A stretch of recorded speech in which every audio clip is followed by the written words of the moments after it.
দাদার সাথে থাকতেছেন নবীজি প্রায় 15-16 বা 18 বছর পর্যন্ত। দাদা আব্দুল মুত্তালিব লালন পালন করেন। দাদা আব্দুল মুত্তালিব দুনিয়া ছাইরা চলে যান।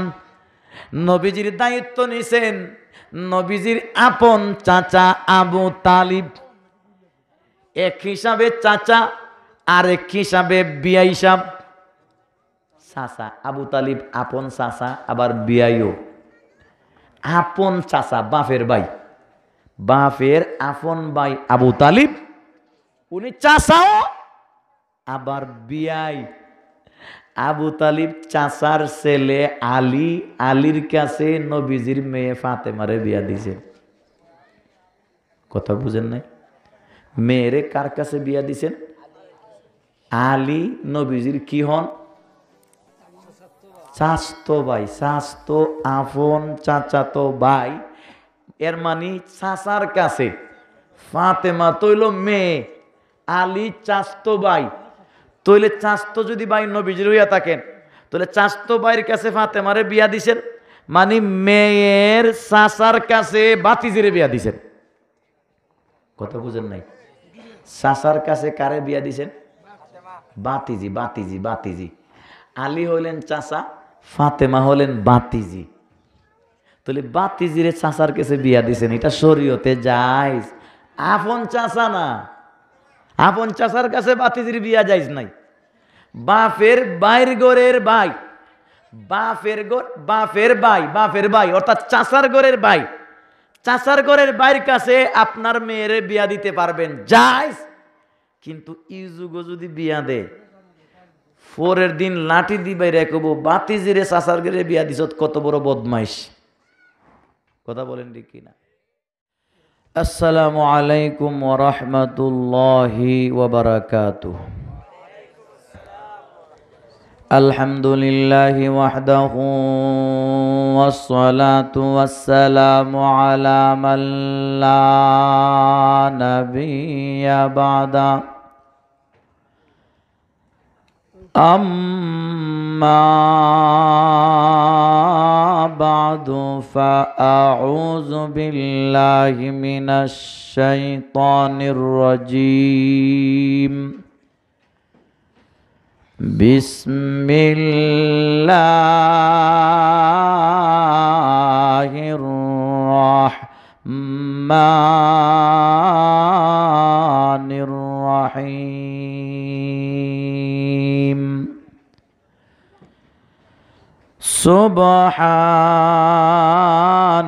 সুবহানাল্লাযী আসরা বিআবদিহি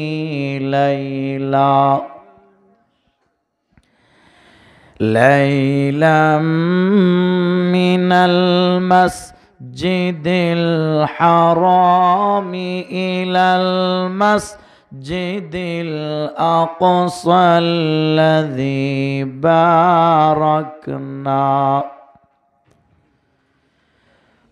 বারাকনা হাওলাহু লিনুরিয়াহু মিন আয়াতিনা ইন্নাহু ওয়াস-সামিউল বাসীর।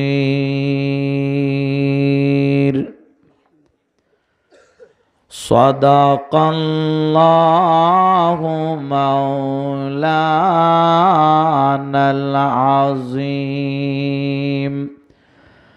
সাল্লাল্লাহু আলা সাইয়্যিদিনা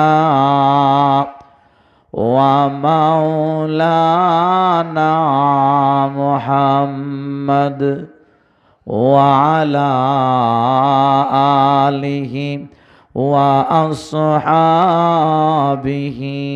ওয়াসাল্লাম। সাল্লাল্লাহু আলা সাইয়্যিদিনা ওয়া মাওলানা মুহাম্মদ ওয়া আলা আলিহি ওয়া আসহাবিহি ওয়াসাল্লাম। লা ইলাহা ইল্লাল্লাহ লা ইলাহা ইল্লাল্লাহ লা ইলাহা ইল্লাল্লাহ লা ইলাহা ইল্লাল্লাহ জুরে জুরে লা ইল্লাল্লাহ লা ইলাহা ইল্লাল্লাহ লা আল্লাহু আল্লাহ আল্লাহু আল্লাহ আল্লাহু আল্লাহ আল্লাহু আল্লাহ আল্লাহু আল্লাহ লা ইলাহা ইল্লাল্লাহু মুহাম্মাদুর রাসূলুল্লাহ।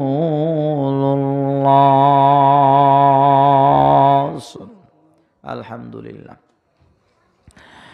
লোহরি বাটিপাড়া ইসলামী মহাসম্মেলন ও দোয়া মাহফিল আজ 13ই মার্চ 2020 ইংরেজি রোজ শুক্রবার।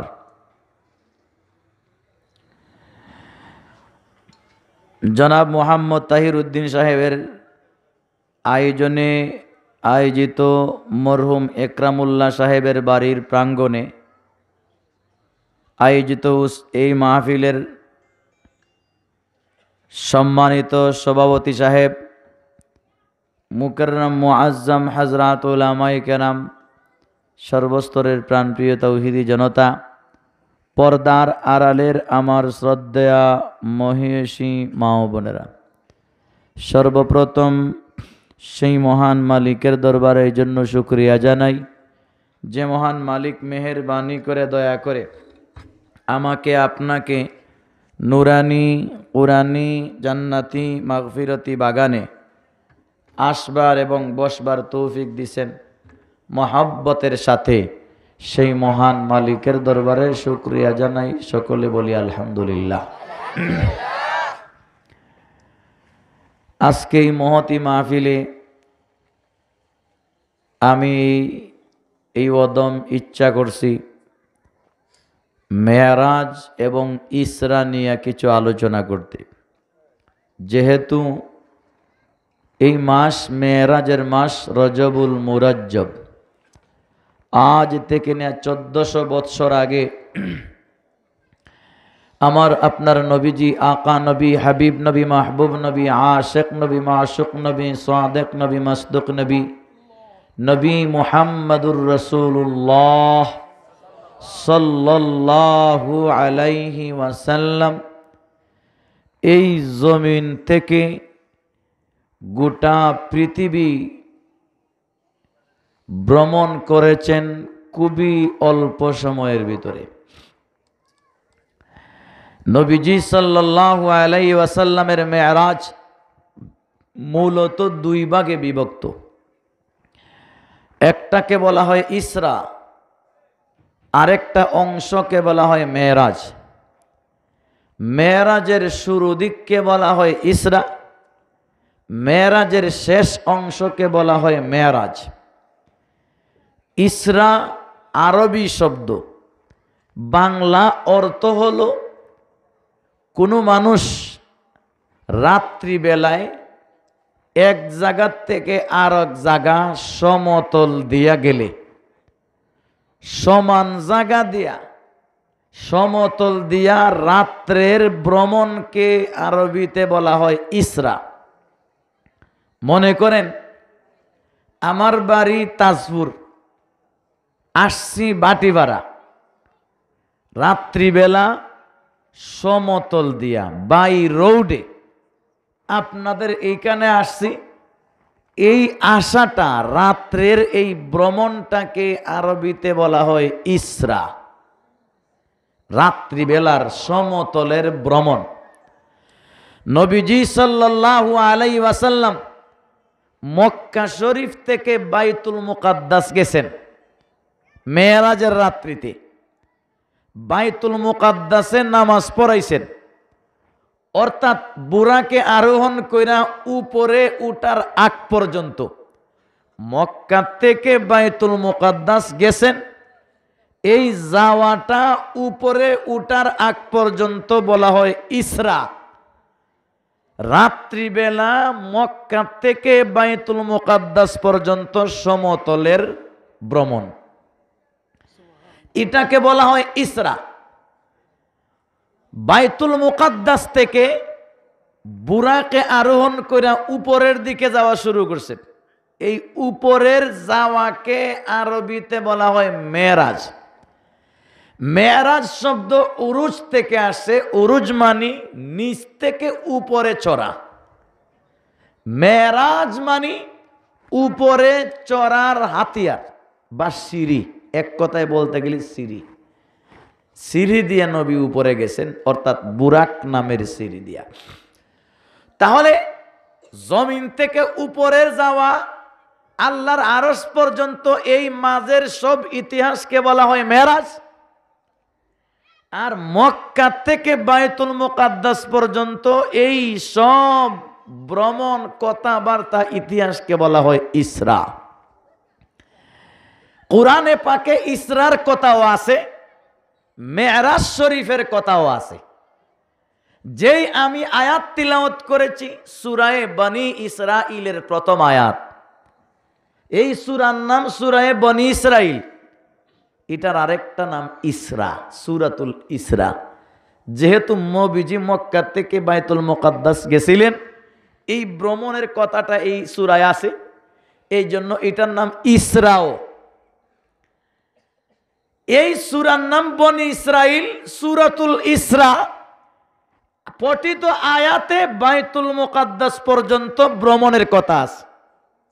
যেমন আল্লাহ বলছেন, সুবহানাল্লাযী আসরা বিআবদিহি লাইলাম মিনাল মাসজিদিল হারামি ইলাল মাসজিদিল আকসা।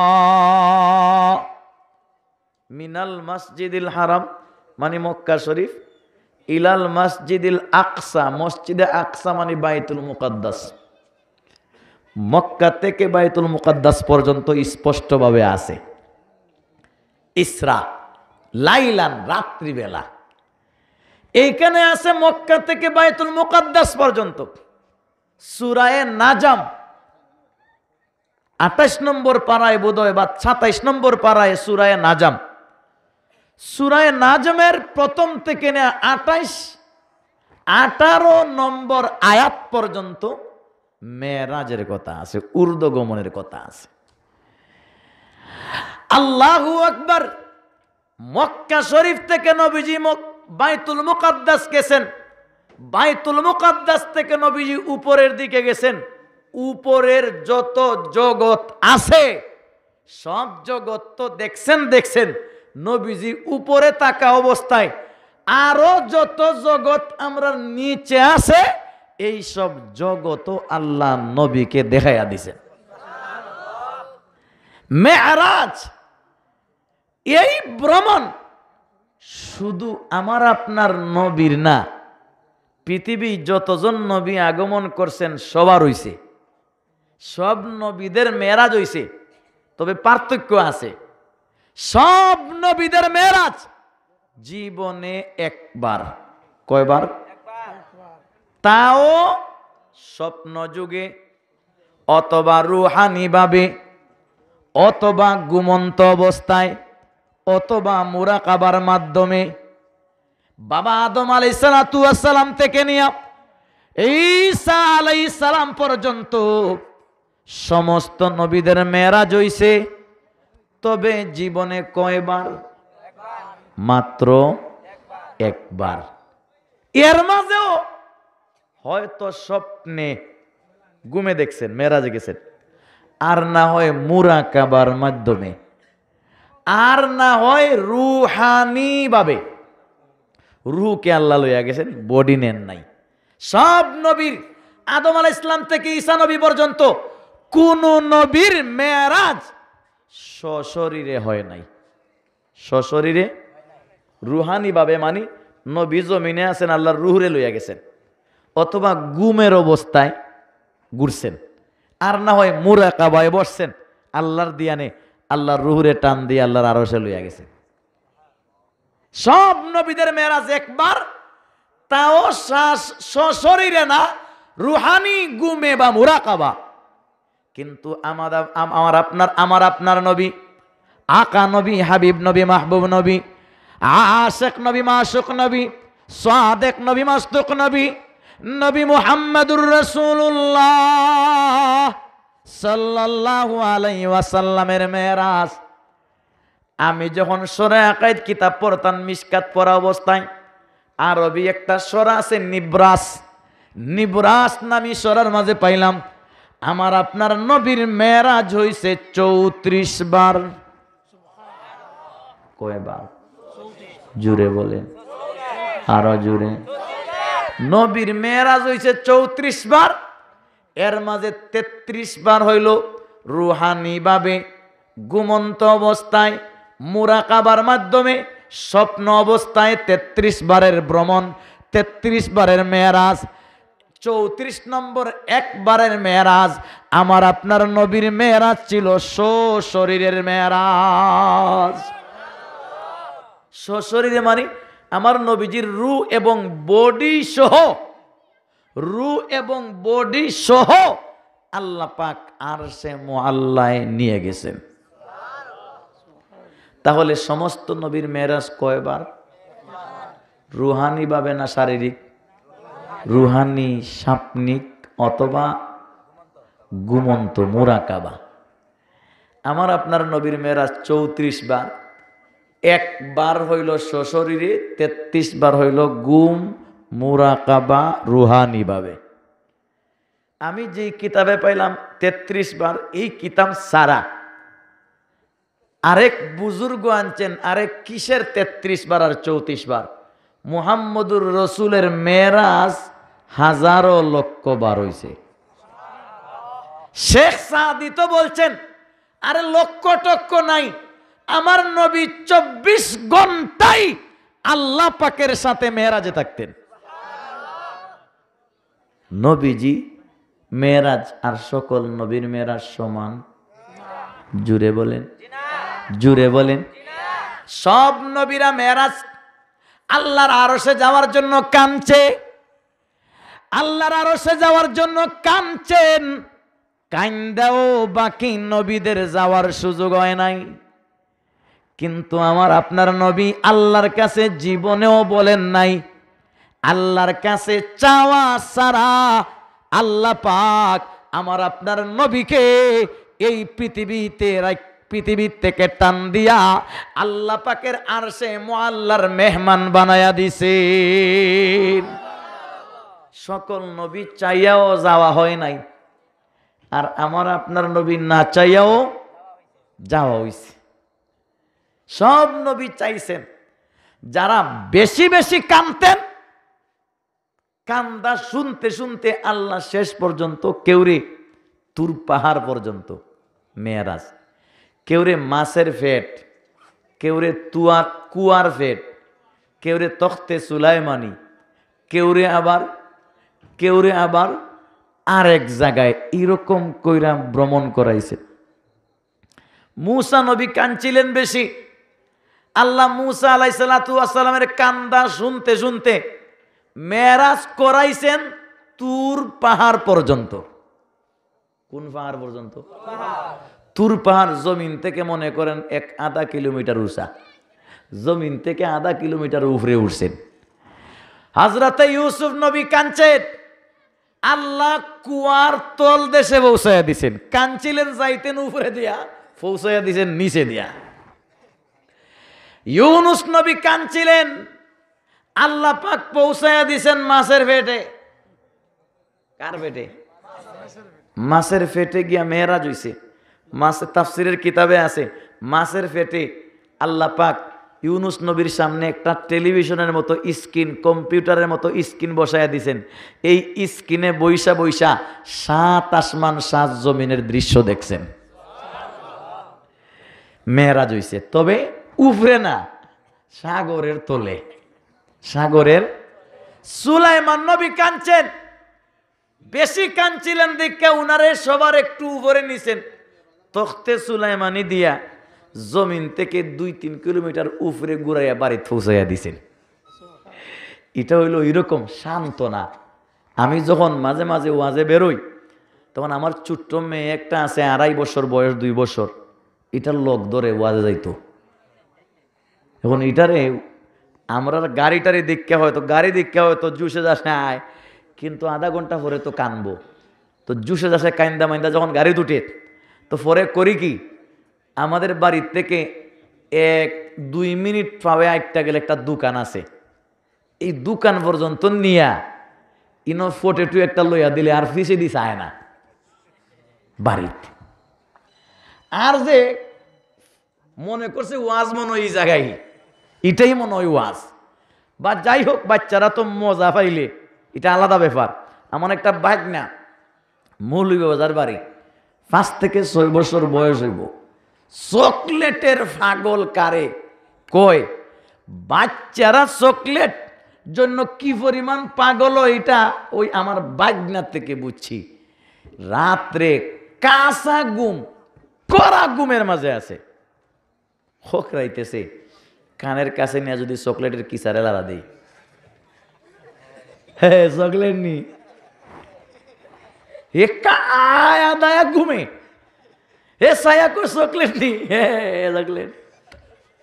এবার বুঝেন তো, এই যে আমার বাচ্চির কথা বললাম, মেয়ের কথা বললাম, 2 মিনিট আইটা গেলে যে দোকান, এই দোকান থেকে ফোটেটো লইয়া দিলে বাড়ি থাই, মনে মনে শান্তি।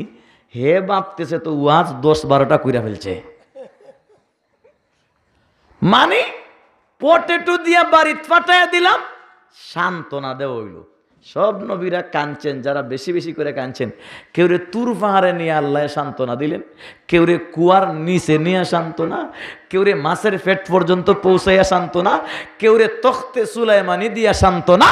কিন্তু আমার নবী চান নাই, না চাইলেও আল্লাহ পাক স্পেশাল ভাবে কুদরতি রকেট দিয়া টান দিয়া আল্লাহ পাকের আরশে মুআল্লায় পৌঁছাইয়া নিছেন। সুবহানাল্লাযী আসরা বিআবদিহি লাইলাম মিনাল মাসজিদিল হারাম মিনাল মাসজিদিল হারাম ইলাল মাসজিদিল আকসা। আল্লাহ পাক নবীকে মেরাজ করাইছেন। আল্লাহু আকবার। কেন আর কোন নবীরে মেরাজ করাইলেন না? আমাদের নবীকে কেন মেরাজ করাইলেন? আল্লাহ পাকের আরশে মুআল্লা পর্যন্ত কেন নিয়ে গেলেন? মেরাজ করাইছেন কোন রহস্যে, কোন কারণে? তাফসীরের কিতাব গাইটা প্রায় 13টা কারণ পাওয়া গেছে। কয়টা কারণ? জুড়ে বলেন কয়টা? 13 কারণে আল্লাহ পাক নবীরে মেরাজ করাইছেন। আরো তো অনেক কারণ আছে, যতটুকু পাইছি 13টার মাঝে কয়েকটা বলবো।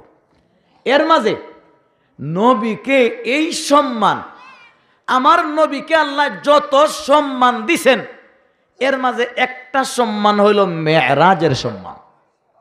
মেরাজের মেরাজ অন্য নবীর হইলেও আমরা নবীর মতো সশরীরে হইছে নাই।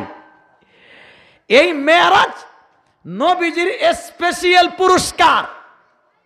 কেন মেরাজ করাইলেন? যত কারণে করাইছেন, এর মাঝে এক কারণ হইল আমরা সকলে জানি। কারণের সার কথা হইল নবীজিকে সান্ত্বনা দেওয়ার জন্য। কথা ইয়াদ রাখবেন, মেরাজে কেন নিছেন? নবীকে সান্ত্বনা দেওয়ার জন্য। কি দেওয়ার জন্য? সান্ত্বনা। মানে সান্ত্বনা কোন জায়গায় হয়? যেই জায়গায় অশান্তের কথা থাকে, ওই জায়গায় সান্ত্বনার প্রশ্ন হয়। কথা বুঝেন নাই? নবীকে আল্লাহ মেরাজে নিছেন যত কারণে, এর মাঝে এক কারণ, নবীকে সান্ত্বনা দিবেন। কি দিবেন? সান্ত্বনা। কোন জায়গায় বলি? যেই ব্যক্তি অশান্তিতে আছে তারে না সান্ত্বনা দেওয়ার কথা। আমরা বলি না অমুকের মা মারা গেছে, তুমি যাও রে বা, একটু সান্ত্বনা দিবাই নে। সান্ত্বনা কেন? যে জায়গায় মনটা অশান্ত থাকে ওই জায়গায় সান্ত্বনা দেওয়া লাগে। আমার নবীকে সান্ত্বনা দেওয়ার জন্য মেরাজ করাইলেন। সান্ত্বনা শব্দে বোঝা যায় আমার নবীর ভিতরে মেরাজের আগে অশান্তি বিরাজ করছিল। কি বিরাজ করছিল? অশান্তি বিরাজ। কিসের অশান্তি? এই অশান্তি আগে বুঝতে হবে। অশান্তি বোঝার পরে সান্ত্বনার জন্য মেরাজ নিছেন, এটা বোঝা যাবে। দোস্তরা আমার, লক্ষ্য করে শুনুন, আমার আপনার নবী, আকা নবী, হাবিব নবী, মাহবুব নবী, আশেক নবী, মাশুক নবী, সাদেক নবী, মাসদুক নবী, নবী মুহাম্মদুর রাসূলুল্লাহ সাল্লাল্লাহু আলাইহি ওয়াসাল্লামকে সান্ত্বনা দেওয়ার জন্য নিয়ে গেছেন। কেন? আমার নবীর অন্তরটা ছিল অশান্ত। কেন অশান্ত ছিল? আমাদের সকলের জানা, আমার নবীর জন্মের 6 মাস আগে আমার নবীর বাবা খাজা আব্দুল্লাহ রাদিয়াল্লাহু তাআলা আনহু ইন্তেকাল করেছেন। নবীজির বাবা নবীজির জন্মের পরে না আগে ইন্তেকাল করছে? হ্যাঁ, আগে। পরে মা।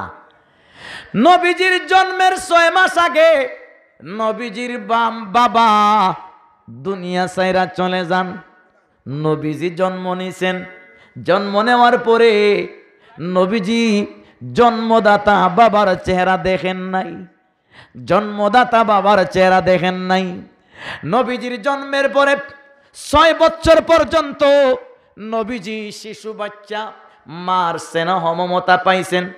নবীজির জন্মের 6 বছর পরে নবীজির মা দুনিয়া ছাইরা চলে যান। 6 বছরের বাচ্চা, মাও নাই বাপও, মাও নাই বাপ। এখানে কি কেউ আছেন যে আপনি 6 বছরের আগে মা বাপ হারাইছেন? আসেননি কেউ? দেখেন, এমন এতিম নাই, এমন এতিম খুব কম। যে এতিম আসমান জমিন যে এতিমের কারণে সৃষ্টি করা হইল, এই এতিম জন্মের 6 মাস আগে বাপ হারাইছেন, জন্মের 6 বছর পরে মা হারাইছেন। কি হারাইছেন? এখন যেই সময় একটা বাচ্চা মার হাতে গইরা উঠার কথা, মার কাছে থেকে শিখবার কথা, মার কাছে থেকে বাচ্চাটা মাতৃজাতির আদব শিষ্টাচার শিখবার কথা, এই সময় মা নাই। এই সময় কি নাই? মা নাই। আহা, হয়তো নবীজি তখনও মা হারানোর ব্যথা এখনো অন্তরে লাগে নাই, কারণ বাচ্চা মানুষ। বাচ্চা মানুষ, অনেক বাচ্চা আছে মা যে হারাইছে এটা তার ধ্যান খেয়াল নাই, রং তামাশা করে। মা মারা গেছে। বহুত বাচ্চা আছে 5 বছর 5.5 বছর বয়স, ফুটবল লইয়া উঠানে খেলায়, অথচ তার মা লাশ গড়ে রাখা। কারণ মা যে মইরা গেছে, মা হারানোর ব্যথা এই বাচ্চা এখনো বুঝে নাই। কথা বলেন ঠিক কিনা? নবীজি হয়তো মা হারাইছেন, মা হারানোর ব্যথা এখন হয়তো বুঝেন নাই। মাও নাই, বাবাও নাই। এই এতিম বাচ্চার দায়িত্ব নিছেন নবীজির দাদা খাজা আব্দুল মুত্তালিব, খানায়ে কাবার মুতাওয়াল্লি খাজা আব্দুল মুত্তালিব আমার নবীজির লালন পালনের দায়িত্ব নিছেন। দাদা আব্দুল মুত্তালিব নবীজিকে বাজারে গেলে বাজারে লইয়া যান, হাটে গেলে হাটে যান, রাস্তায় গেলে লইয়া যান সাথে, দোকানে গেলে দোকানে, ঘুমাইতে গেলে সাথে। নবীজি রাত্রিবেলা দাদারে আঞ্জা কইরা ঘুমায়, মনে মনে তার মা আর বাপরে আঞ্জা কইরা ধরছে। আল্লাহু আকবার। আমার নবী খাজা আব্দুল্লাহর সাথে আব্দুল মুত্তালিবের সাথে থাকতেন। আব্দুল মুত্তালিব তখন খানায়ে কাবার মুতাওয়াল্লি, খানায়ে কাবার মুতাওয়াল্লির শেষ বয়স। উনি শেষ বয়সে 12 মাসের 12 মাস খানায়ে কাবার ভিতরে ইতিকাফ করতেন। মসজিদের মুতাওয়াল্লি আব্দুল মুত্তালিব, খানায়ে কাবার মুতাওয়াল্লি, উনি মসজিদে এতাকাফ করতেন। রোজায় না 12 মাস, 12 মাস হি যুগের মুতওয়াল্লি মসজিদে 12 মাসে এতাকাফ করে। এই যুগের মুতওয়াল্লি যারা আছে এরারে গুতাইও মসজিদে নেওয়া যায় না। কথা বলেন ঠিক কিনা? আরে রমজানের এতাকাফ বাদ দেন, আস্থা বছরের এতাকাফ বাদ দেন, রমজানের 30 দিন বাদ দেন, রমজানের শেষের 10 দিনও বাদ দেন, 3 দিনের জন্য তো এতাকাফ নাই। বহুত মুতওয়াল্লি আছে মিটিং ডেকে মানুষে মুতওয়াল্লি বানাইছে যে জানে উষ্টা হইয়া জীবনেও মসজিদও গেছে না। আছে না নাই? নবীজি এমন দাদা পাইছেন যে দাদা এতাকাফ থাকে সব সময়। তো নাতি দাদার সাথে মসজিদে থাকতে থাকতে আল্লাহু আকবার কিরকম যোগ্যতা অর্জন ছোটবেলা থেকে গইরা উঠতেছে। আল্লাহ বাইরে আমার দাদার সাথে থাকতেছেন নবীজি প্রায় 15, 16 বা 18 বছর পর্যন্ত। দাদা আব্দুল মুত্তালিব লালন পালন করেন। দাদা আব্দুল মুত্তালিব দুনিয়া ছাইরা চলে যান। নবীজির দায়িত্ব নিছেন নবীজির আপন চাচা আবু তালিব। এক হিসাবে চাচা, আরেক হিসাবে বিয়াই সাহেব। চাচা আবু তালিব আপন চাচা, আবার বিয়াইও আপন চাচা, বাপের আপন ভাই আবু তালিব, উনি চাচাও আবার বিয়াই। আবু তালিব চাচার ছেলে আলী, আলীর কাছে নবীজির মেয়ে ফাতেমারে বিয়া দিয়েছেন। কথা বুঝেন নাই? মেয়েরে কার কাছে বিয়া দিছেন? আলী নবীজির কি হন? চাচতো ভাই, চাচতো আপন চাচাতো ভাই। এর মানে চাচার কাছে ফাতেমা তৈল মেয়ে, আলী চাচতো ভাই। তৈলে চাচতো যদি ভাই নবীজির হইয়া থাকেন তাহলে চাচতো ভাইয়ের কাছে ফাতেমারে বিয়া দিছেন, মানে মেয়ের চাচার কাছে বাতিজিরে বিয়া দিছেন। কথা বুঝেন নাই? চাচার কাছে কারে বিয়া দিছেন? বাতিজি। আলী হইলেন চাচা, ফাতেমা হলেন বাতিজি। তাহলে বাতিজিরে চাচার কাছে বিয়া দিছেন, এটা শরীয়তে জায়েজ। আপন চাচা না, আপন চাচার কাছে বাতিজির বিয়া জায়েজ নাই। বাপের বাইর গোরের ভাই, বাপের ভাই অর্থাৎ চাচার গোরের ভাই, চাচার গোরের ভাইয়ের কাছে আপনার মেয়েরে বিয়া দিতে পারবেন, জায়েজ। কিন্তু এই যুগে যদি বিয়া দেয় পরের দিন লাঠি দিবে রেখব বাতিজিরে চাচার গোরে বিয়া দিছ, কত বড় বদমাইশ। কথা বলেন ঠিক কিনা? ভাইরা আমার, নবীজি সাল্লাল্লাহু আলাইহি ওয়াসাল্লাম 15-16 বছর পরে আব্দুল মুত্তালিব ইন্তেকাল করেছেন দাদা। এখন নবীজি আছেন আবু তালিবের জিম্মায়। আবু তালিবের জিম্মায় থাকা অবস্থায় আমার নবী নবুয়ত পাইছেন, আমার নবীজি নবুয়ত পাইছেন আবু তালিব জিম্মায় থাকা অবস্থায়। নবুয়ত যখন পাইলেন, আমার নবী রাস্তায় রাস্তায় হাঁটটা কালেমার দাওয়াত দেন। প্রথমে দেশের মানুষ না বাহিরের মেহমান আইলে কালেমার দাওয়াত দিতেন। বিলাল হাবশি, সালমান ফার্সি অর্থাৎ আরবের বাহিরের মানুষদেরকে কালেমার দাওয়াত দিতেন। একদিন আল্লাহ পাকের পক্ষ থেকে ওয়ার্ডার আসলো, ওয়া আনজির আশিরাতাকাল আকরাবিন। ও নবী, বিদেশি মেহমানরে কালেমার দাওয়াত পরে দিবা, আগে নিজের আকরাবিন, নিজের আত্মীয় স্বজনদের দাওয়াত দেও। নিজের চাচা, নিজের ফুফা, নিজের ভাই, নিজের ফুফু, নিজের দাদা, নিজের নানি, নিজের নানা, এদেরকে আগে কালেমার দাওয়াত দেন। আয়াতটা যখন নাজিল হইছে তো নবী আইটা দাওয়াত দিলে তো কম মানুষ দাওয়াত দিবেন। নবীজি দৌড় দিয়া সফা পাহাড়ের উপরে চড়ছেন। কই উঠছেন? আরবের মক্কার নিকটে সবচেয়ে উঁচা পাহাড় ছিল তখন সফা পাহাড়। সফা পাহাড়ের উপরে চৈরাপ। সকালবেলা ছিল, আয়াত নাজিল হয়েছে রাত্রে। সকালবেলা নবী উঠটা ডাক দিলেন, ওয়া সাবাহা। আরব দেশের পরিভাষা হইল ওয়া সাবাহা, মানে হে সকালবেলায় আমার মুসিবতে ধরছে। ওয়া সাবাহা মানে সকালবেলায় আমারে কিতায় পাইছে, মুসিবতে পাইছে, ডাক দিছে। আওয়াজ শুননা যতজনের কানে আওয়াজ গেছে সবাই দৌড়াই, হাজার মানুষ, চাচা দাদা বাতিজা নানা নানি সব জমা হইছে, মহিলা পুরুষ। যেই পরিবার থেকে মানুষ কাজে ব্যস্ত আছে সবাই না আসলেও এক এক পরিবার থেকে এক একজন রে পাঠাইছে, যা মুসিবত শূন্য কি জানাইছে আমরা রে কি মুসিবত। লক্ষণীয় একটা বিষয়, নবীজি ওয়া সাবাহা কইয়া ডাক দিছে। কে ডাক দিছে এটা জানে না, মুসিবতের জন্য ডাক দিছে। সমস্ত আরবের মানুষ মক্কার আশপাশে যাদের কানে আওয়াজ পড়ছে সবাই আইছে, আমরা একটা ভাই মুসিবতে পড়ছে কি গিয়া শুনি। কথা বুঝতেছেন না? যারা আইছে যদিও আত্মীয়, কিন্তু জাহিলি যুগের মানুষ, মূর্খ মানুষ, বর্বর মানুষ, যারা নিজের মেয়েরে জীবিত অবস্থায় চাফা মাটি নিয়ে মাটি চাফা দিয়া মারত, এমন বর্বরেরা আল্লাহু আকবার সবাই আইছে। নবীজি ডাক দিছেন মুসিবত কইয়া, সব মানুষ আইছে 1400 বছর আগে।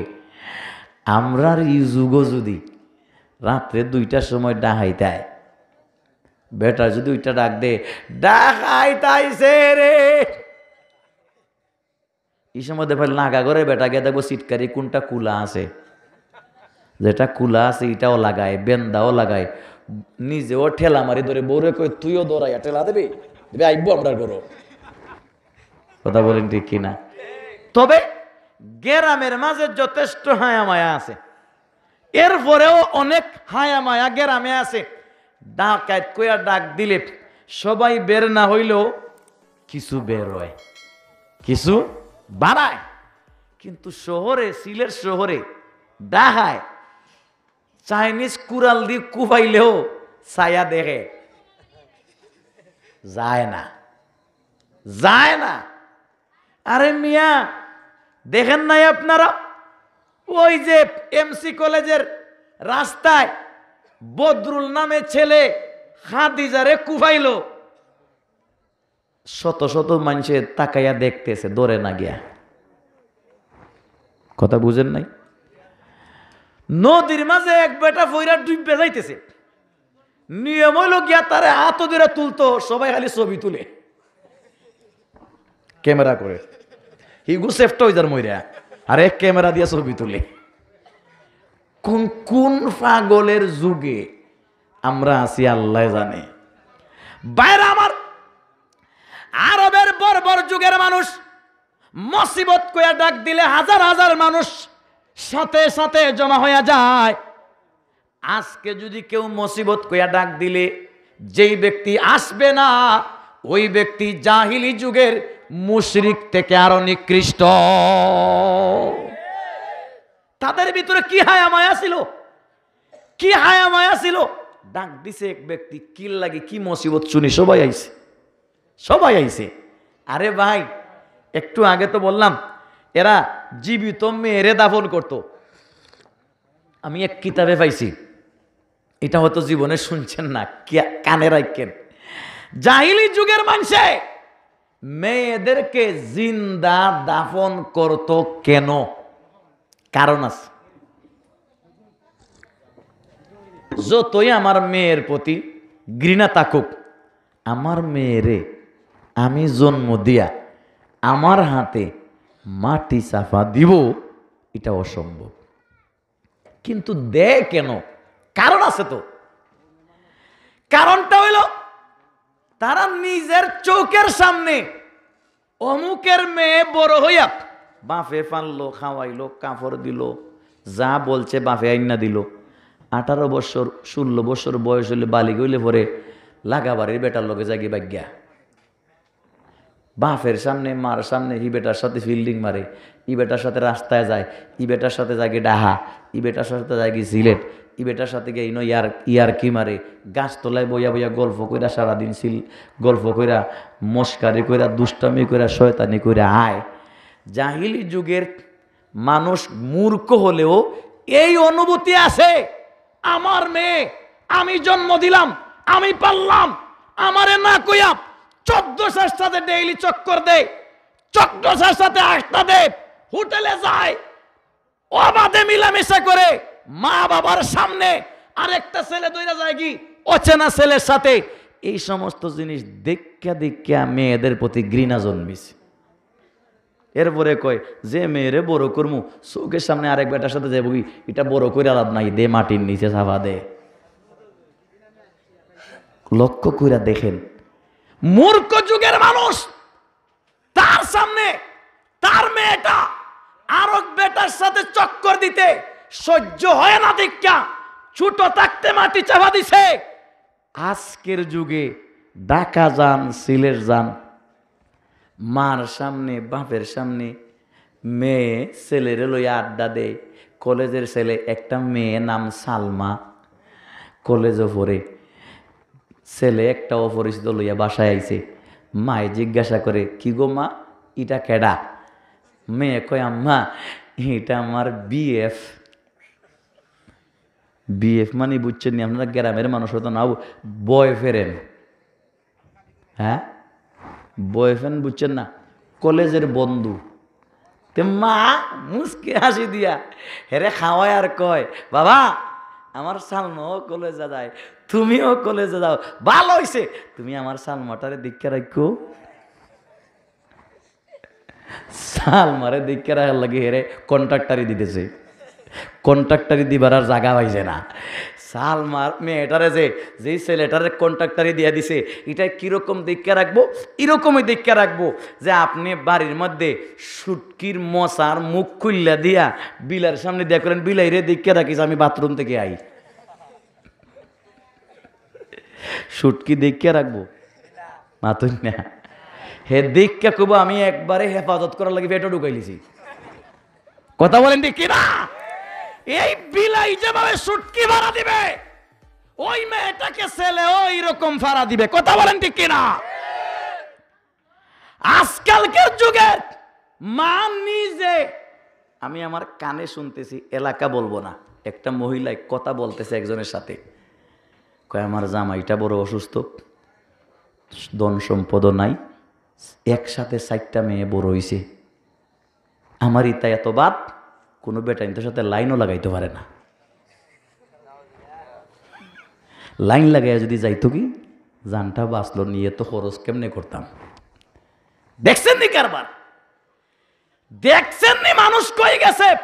আমি তো কই যেই সমস্ত পরিবারের ছেলে মেয়ে অবাধে রাস্তায় চক্কর দেয়, এই সমস্ত পরিবারের লোকেরা জাহিলি যুগের মানুষ থেকে আরো নিকৃষ্ট। কারণ হেরা এটা বরদাস্ত করতে পারতো না দেখিয়া মেয়েরে জিন্দাগাতি লিত। তুই বাচ্চা লাভ নাই, তুই তো আমার চোখের সামনে অবাধে ফিল্ডিং মারবে, ইজাত ফিল্ডিং এর দরকার নাই। বাইরা আমার না হয় বাস্তবে যদি সব মেয়েরে গাড়ি লিত তুলে এরা জন্মইল না কই থেকে? এরার তো মা আছে, দাদি আছে না? বাইরা আমার বলতে চাইছিলাম জাহিলি যুগে আমার নবী ডাক দিছেন তাদের কেমন হায়া মায়া, কেমন মহব্বত, কেমন আন্তরিকতা। নিজের কাজ সেরা, গোর সেরা, বাড়ি সেরা সবাই আসছে, নিচে বসা নবীজি পাহাড়ের উপরে, সোফা পাহাড় অনেক উপরে, ধরেন 7 তালা 8 তালা বিল্ডিং এর উঁচা, আর এরা নিচে। তো নিচ থেকে চাইলে তো এরা এমনি চাইতে এমনি চায়। জিজ্ঞাসা করে কিরে বাতিজা কি মুসিবত, নাতি কি মুসিবত? উনি দেখলেন ডাইরেক্ট যদি মুসিবতের কথা কই এরা জি তাকাই লিব।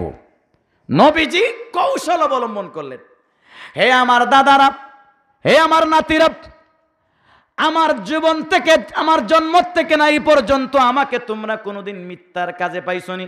না পাই নাই। কোনোদিন মিথ্যা বলতে পাইছনি? না। কোনোদিন উল্টা পাল্টা দুকাবাজিতে পাইছনি? না। এখন যদি আমি আপনাদেরকে বলি, বলতেছে আর কি, বলতেছেন যে আপনারা পাহাড়ের এই দিকে আছেন, পাহাড়ের উল্টা দিক আপনারা দেখতেছেন না। কথা বুঝেন নাই? মনে করেন পাহাড়ের পশ্চিম দিকে আছেন, পাহাড় উঁচা, এরা নিচে পাহাড়ের পশ্চিম সাইডে। পাহাড়ের পশ্চিম সাইডে যারা আছে, পাহাড়ের পূর্ব দিকে কি ঘটতেছে দেখা যাইব নি? দেখা যায় না। কিন্তু নবীজি আছেন এই পাহাড়ের একেবারে উঁচায়। যিনি পাহাড়ের একেবারে উঁচায় আছে, উনি পশ্চিমও দেখতেছে, পূর্ব দিকও দেখতেছেন, ডান বাম সব দিক দেখতেছেন। তো নবীজি বলতেছেন, দেখো আমি যদি তোমাদেরকে বলি তোমরা পাহাড়ের পশ্চিম দিকে আসো, পূর্ব দিকে কি আছে তোমরা দেখতেছো না। আমি যদি বলি পাহাড়ের পূর্ব দিক থেকে কিছু শত্রুর দল অস্ত্রে সজ্জিত হইয়া রেডি তোমাদের উপর আক্রমণ করতে, তোমরা কি বিশ্বাস করবা? সকলে বলছে, বাতিজা কেন বিশ্বাস করবা না? তুমি তো জন্মের পর থেকে না এই পর্যন্ত জীবনেও কোনো মিশা মাতো ধরা খাইছো না, লুকাইয়াও মিশা মাতো না, প্রকাশ্যেও মিশা নাই। তোমার কাছে আমানত রাখা হলে 10 বছর আগে যে টাকাটা রাখছিলাম, যেই নোট রাখছিলাম, যেই প্যাকেটে রাখছিলাম, 10 বছর পরে সমান প্যাকেট সমান নোট সহ ফিরাইয়া দিছো, একটু বেশ কম করো নাই। তুমি তো ওই ব্যক্তি জীবনে মিথ্যা বলা দূরের কথা, তামসার চলেও তুমি কোনোদিন মিশা মারছ না। তামসা বুঝছেনি? আমরা অনেক সময় জীবনে যারা মিশা মাথি না, জীবনে যারা মিশা মাতে না, তারাও তামসার চলে অনেক সময় মিশা মাতে। কেমনে? দুই বন্ধু বসা রয়েছে, গল্প করতেছে, মোবাইল সামনে রাখা, পার্সের এই মুরব্বীর মনে করেন মুরব্বী চাইছেন এমদি, আমি আস্তে করে মোবাইল সরাইয়া পকেটে ঢুকাইলাম। এই বেটা চাইয়া দেখে মোবাইল নাই। কি আমার মোবাইল কই? কয় আমি জানি না। কি জাত জিবরাইল ফেরেশতা, হে নিজের পকেটে ঢুকাইয়া কয় আমি কথাটা জানি না, কথাটা সত্য না মিথ্যা হইছে? না জানলে তার পকেটে আমাইলো কেমনে? মাতুই না দেখি। এখানে মিথ্যা বলা উদ্দেশ্য না, তামসা কইরা মিথ্যা বলছে। আমাদের ছোট ছোট বাচ্চারা যখন কান্দে, বেশি কান্দা কান্দি করে, তা আমরা কই বাচ্চাদেরকে, এই বিলাই ববি, এই পাগল, মাইগো মাইগো বুতাইছে গো, বলি না আমরা? মাঝে মাঝে মিশাও মাতি। কি মিশা মাতি? পাগল আইছে, আসলে পাগল আইছে নি? হে বিলাইছে বে, এই বিলাই, ওই যে বিলাই চকির তলে দেখায়, আর আসলে ইনো উন্দুরও নাই। হাসানা মিশা হইছে? মাতুই না দেখি। দুস্থ, এই যে বাচ্চার সাথে তামসার চলে বললেও মিশা না হাসা হইছে। বিয়াদবি মাফ করবেন, আমাদের বাচ্চারা বড় হইয়া টাউটার বাটফার কেমন হইতো না। আমরা আমাদের বাচ্চাদেরকে ছোটবেলায় মিথ্যার ট্রেনিং দিয়ে বড় করি। কারণ যে বিলাই আইছে আন্তাজি বিলাই নাই, পাগল আইছে পাগল নাই। আর আমার কথা হইল, একটা বাচ্চারে বিলাইয়ের বই কেন দেখাইব, পাগলের বই কেন দেখাইব, একটা বাচ্চাকে ভূতের বই কেন দেখাবো? এই বাচ্চার মনটা নরম, তার ভিতরে আমি এখন যা দিব তা গ্রহণ করবে। আস্তে আস্তে যখন বড় হইব, ওই ছোটবেলায় যা দিছিলাম এটা দিয়েই তার দিল শক্ত হবে। ওই বিলাই দেখাইছি, পাগল দেখাইছি, ভূত দেখাইছি, মত পর্যন্ত বিলাই আর পাগল আর ভূতের ডর তার অন্তরে কাজ করবে। এর চেয়ে বিলাই আইছে, ভূত আইছে, পাগল আইছে না কইয়া আমি আমার বাচ্চারে বলতে পারি, মাইগো আল্লাহ আইবা। কি আইবা? আল্লাহ মারবা, আল্লাহ মারবা, এই আজরাইল আইব, হে মিকাইল ফেরেশতা আইব। আচ্ছা মিকাইল ফেরেশতা আজরাইল ফেরেশতার কথা যদি কইয়া বাচ্চারে ভয় দেখাই, সে নিশ্চয় বিলাই কইয়া ভয় দেখাইলে যেমন আজরাইল কইয়া ভয় দেখাইলে সমানই হবে। বেশ কম এতটুকু, বিলাই কইয়া ভয় দেখাইলাম, বিলাইয়ের ভয় ঢুকলো কোন লাভ নাই। আজরাইল কইয়া ভয় দেখাইলে আজরাইলের ভয় ঢুকলে লাভ আছে। আল্লাহ কইয়া ভয় দেখাইলে আল্লাহর ভয় অন্তরে ঢুকার দরকার আছে না নাই? তাহলে আমরা কি পারি না আমার বাচ্চাকে বাউ, আমার বাচ্চাকে বিলাই, আমার বাচ্চাকে পাগল, আমার বাচ্চাকে ভূতের ভয় না দেখাইয়া আল্লাহর ভয় দেখাইতাম? পারতাম না? জুড়ে বলেন, জুড়ে বলেন। আল্লাহ ফেরেশতা, আল্লাহ ফিরিস্তা, নবী, এগুলা বলতে পারি যে মিকাইল ফিরিস্তা আইব, ইসরাফিল ফিরিস্তা আইব, এরকম বলতে পারি। এতে গিয়া বাচ্চা ছোটবেলার থেকে ফিরিস্তার সাথে সম্পর্ক হবে, আল্লাহর সাথে সম্পর্ক হবে। পারবো নি আমরা? দেখি কারা কারা আজকে থেকে বাচ্চারে কি পাগল ভূত আর বিলাই ডর দেখাইতাম? কিতার ভয়? আল্লাহ, রসুল, ফিরিস্তার ভয় দেখাইব। রাজি আছি ইনশাআল্লাহ? বাইরে আমার নবী এরকম তামসার চলেও জীবনে মিথ্যা কথা বলে নাই। আমার নবী ডাক দিয়া বলেন, বা আমার চাচারা, আমার দাদারা, তোমরা কি আমার কথা বিশ্বাস করো? হ্যাঁ বিশ্বাস করি। কেন করব না? কেন করব না? তামসার চলেও জীবনে তুমি মিথ্যা কথা বলো নাই। ও মুহাম্মদ, তুমি যদি বলো পূর্ব দিকে দুশ্মন অস্ত্র লইয়া রেডি, আমরা বিশ্বাস করব অস্ত্র লইয়া আসছে। নবীজি তখন ডাক দিয়ে বলেন, আমার চাচারা, বাতিজারা, আচ্ছা আমি যদি এখন আরেকটু অগ্রসর হইছে, পাহাড়ের ইদিক না অদৃশ্য জগতে কিছু সত্তা ফিরিস্তা জাহান্নামের লাঠি লইয়া বইয়া রইছে, তোমরা রে মারতো। বলে আসানি? বলে ওই চাচা তোমরা দেখতেছো না, আমি দেখতেছি। অর্থাৎ কবর জগতে ফিরিস্তায় জাহান্নামের হাতরা লইয়া বইয়া রইছে, মারতো। হাসানি? বলে হা। তে কেমনে বাঁচতাম আমরা? এরার মোকাবেলা কেমনে? বলে এরার সাথে মোকাবেলা করা যায় না। তে কি করতাম? বলে বাঁচা যায়, এরার আক্রমণ থেকে বাঁচা যায়। কেমনে বাঁচা যাইব? বলে একটা পথ আছে। কি পথ? ইয়া আইয়ুহান নাস কুলু লা ইলাহা ইল্লাল্লাহু তুফলিহুন।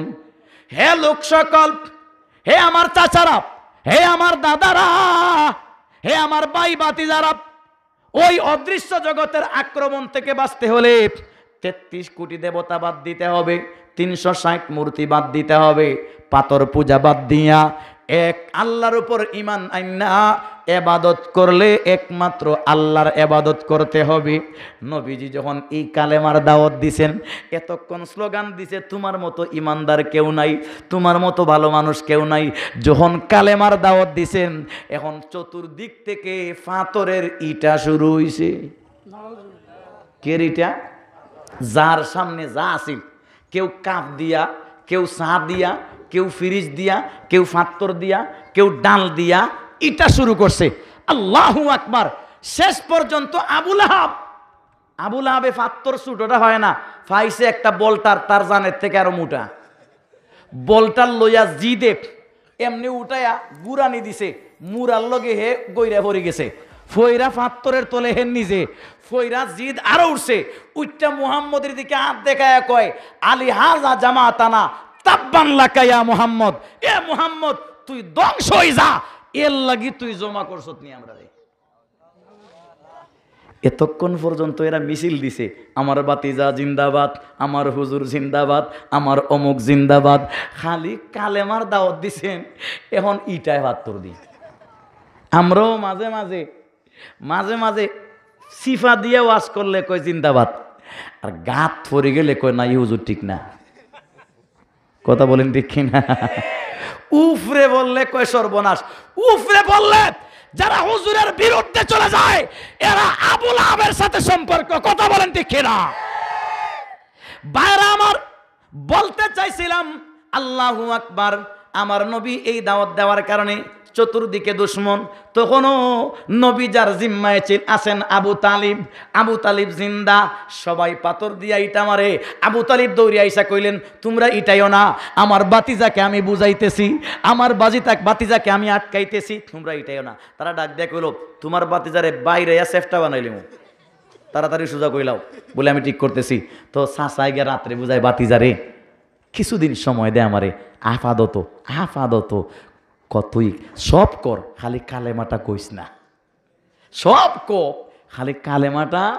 নবীজি কি বলছেন? চাচা, আমার হাতে যদি এক হাতে সূর্য আরেক হাতে চন্দ্র আইনা দাও, দুনিয়া যদি কিয়ামত হইয়া যায়, তবুও আমি এই কালেমা ছাড়তে রাজি নাই। নবীজি দাওয়াত চালাইছেন।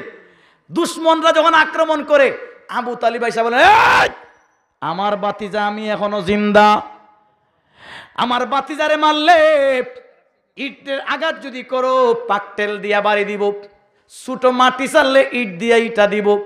বাতিজার গায়ের মধ্যে এক যারা নোকের আচর পড়লে তোমাদের গর্দনা জায়গায় থাকবে না। আবু তালিব রে সবাই ডরাইতো। আল্লাহু আকবার। তো এরকম করতে করতে কয়দিন, একদিন আবু তালিব দুনিয়া ছেড়ে গেছেন। আবু তালিব নাই, যিনি আটকাইতেন উনি নাই। এখন এক ব্যক্তি আছেন মা খাদিজা। মা খাদিজারেও আরবের মানুষে ডরাইতো, কারণ আরবের বড় বড় 10 জন ধনীর মাঝে একজন ধনী, উনারে ডরাইতো। এখন উনি আটকায়, উনি চ্যালেঞ্জ করে আমার জামাইয়ের উপরে কেউ আক্রমণ করলে তুফান হইব, তুফান, এরকম বলতেন। তো এরা ডরাই ডরাই আক্রমণ করতো না। কিছুদিন পরে মা খাদিজাও চলে গেছেন। এখন নবী একা, ডানে কেউ নাই, বামে কেউ নাই, সামনে কেউ নাই, পিছনে কেউ নাই। এক তো হইল মা নাই, আরেক তো হইল বাবা নাই, দাদাও নাই, চাচাও নাই। আশ্রয়ের ঠিকানা, শেষ ঠিকানা মা খাদিজাও চলে গেছেন। এখন দুশ্মনের চতুর্দিকে বেষ্টনের ভিতরে নবুজি কোন সময় কোন কিয়ামত হয় জানেন না। ঠিক এই পরিস্থিতিতে নবী দেখলেন আমার এলাকায় যখন দাওয়াত দিয়া হয় না, জায়গা তয়েফ, তয়েফ গিয়া দেখি তয়েফের মানুষদেরকে নিয়ে মুসলমান বানানো যায়। তয়েফ মানুষ ছিল লিডিং পারসন, এরা লিড দিত, এদের আকল বুদ্ধি বেশি ছিল। তায়েফের 2-4 মানুষ পাইলে আমার জন্য হেল্প হবে, আমার আত্মীয় স্বজনকে বুঝাইতে তায়েফ গেছেন, বড় বুক বড় আশা লইয়া গেছেন। ওখানে গিয়া লাভ তো নাই নাই, উল্টা হিতে বিপরীত। 3 নেতার কাছে গেছিলেন, 3 নেতায় 3 উত্তর দিয়া এলাকার বাচ্চাদেরকে লেলাইয়া দিছে। বাচ্চারা পাত্তর মারতে মারতে নবীজির মাথার থেকে পাও পর্যন্ত শরীরের একটা অঙ্গ বাকি নাই যেই জায়গায় পাথর লাগে নাই। শরীর থেকে রক্ত ঝরতে ঝরতে ঝরতে ঝরতে কাপড় বিজ্জাম, নবীজির চাদর বিজ্জা, রুবাল মুবারক মিজ্জা, পায়জামা বিজ্জাম, জুতা মুবারক বিজ্জা। জুতাটাও ছিল একটু একটু এরকম আওয়ার দেওয়া, রক্ত নিচে পড়তে পারে না। একটা ফুটা রক্ত নবীজির চাদরের মধ্যে মুছতেছিলেন, মুছতে মুছতে চাদর বিজ্জা, চাদর থেকে একটা ফুটা রক্ত পইরা গেছে, তায়েফের মাটির মাঝে লাগিয়া যাইবে। নবীর রক্ত যেই মাটিতে লাগে ওই মাটিকে আল্লাহ জাগায় রাখে না। এই জন্য আল্লাহ পাক আরশে মুআল্লা থেকে জিবরাইলকে পাঠায়া দিলেন, যারে জিবরাইল আমার নবীর চাদর থেকে 1 ফুটা রক্ত ছুটে গেছে, মাটিতে লাগবার আগে আগে রক্তকে গিয়া হেফাজত কর। জিবরাইল কই সিদরাতুল মুনতাহায়, রক্ত চাদর থেকে ছুটে গেছে, আল্লাহ অর্ডার দিতেছে যা রক্তরে আটকা। জিবরাইলের কি পাওয়ার, এমন স্পিড আইছেন, আইয়া জমিনে তায়েফের জমিনে আইয়া দেখতেছেন এখনো রক্ত আইতেছে, মাটিত লাগছে না। তায়েফ থেকে বাড়িতে আসলেন, ও টাইম শেষ। আমার আসলে নবীগঞ্জে বয়ান আমি দেখছেন নি, আমার তাহের ভাই বলছিলেন যে 9টার 15-20 মিনিট সময় বয়ান করতে, আর আমি কিছু 9টা, এখন গড়িও দেখছি না, টাইম দেখি ফারাইয়া গেছে। আমার আলোচনা যতটুকু করছি আল্লাহ পাক আমাদের সবাইকে আমল করার তৌফিক দান করুন। সবাই বলি আমিন।